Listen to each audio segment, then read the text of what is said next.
মেরে ওই টয়লেটের ভিতরে মানে স্ল্যাবের ভিতরে তাকে মানে মৃত অবস্থায় পাওয়া যায়। এই উক্ত ঘটনায় আমরা প্রাথমিকভাবে যাই, যাওয়ার পরে দিয়ে মানে জিজ্ঞাসাবাদ করি লোকজনকে এবং কি লাশের মানে শ্রদ্ধাল করি।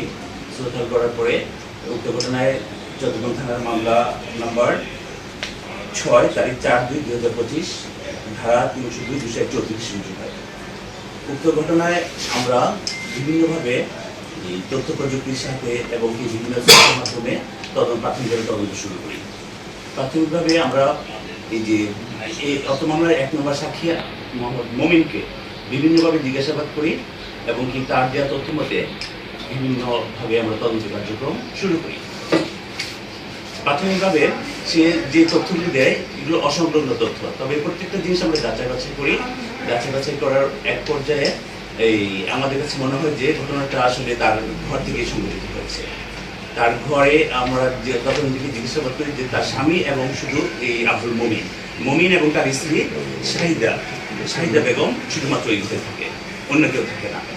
তারপরে যখন কি আমরা ঘটনার গভীরে প্রবেশ করি তখন দেখা যায় কি যে আব্দুল মমিনের মা তার ভাইয়ের বাসায় কিছুদিন থাকে এবং কি তার বাসায় কিছুদিন থাকে।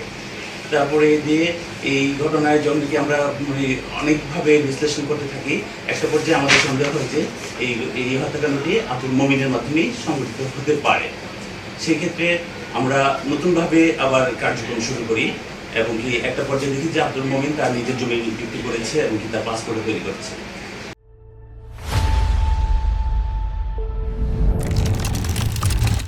তারপরে আমাদের সঙ্গে আরো ঘনীভূত হয়, তখন তাকে আমরা অত্র মামলায় গ্রেফতার করি।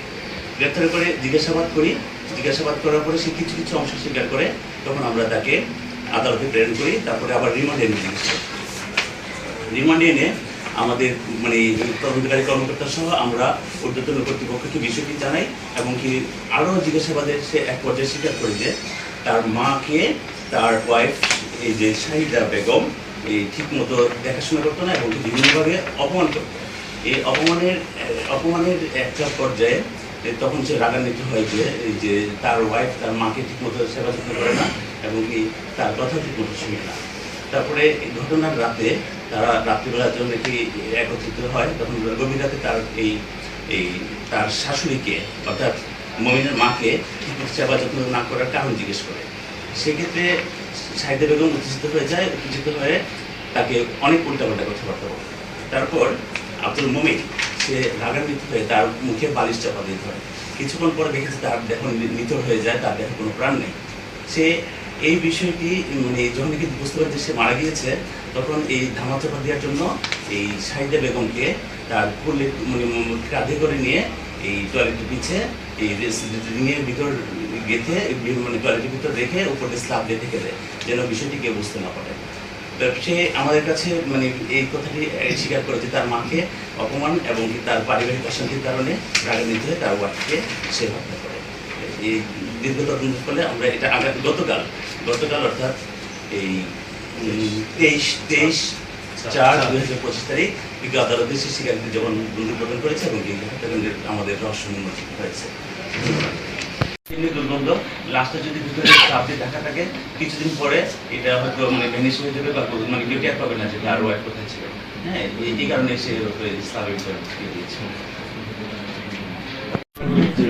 তাকে এই যে তাকে ইসলামের ভিতরে ঢুকিয়ে দেওয়ার পর সে নিজে গোসল করে এবং এই সে ঘটনা প্রভাবিত করার জন্য তার ওয়াইফের যে সমস্ত কাপড় চোপড় এগুলো ওই যে মানে ওদের গোসলখানার মধ্যে ঝুলিয়ে রাখে এবং কি পানি বাতির মধ্যে গরম পানিও রাখে, তার পাশে স্যান্ডেলটাও রাখে। সে এমনভাবে মানে বোঝাতে চাচ্ছিল যে সে মানে রাত্রিবেলা মানে দুপুরবেলা আমাদের ইমামতি করতে গিয়েছিল, তার ওয়াইফ গোসল করতে বের হয়েছে, ওই অবস্থায় তার ওয়াইফ মিসিং হয়েছে, এটা সে প্রমাণ করতে চেয়েছিল।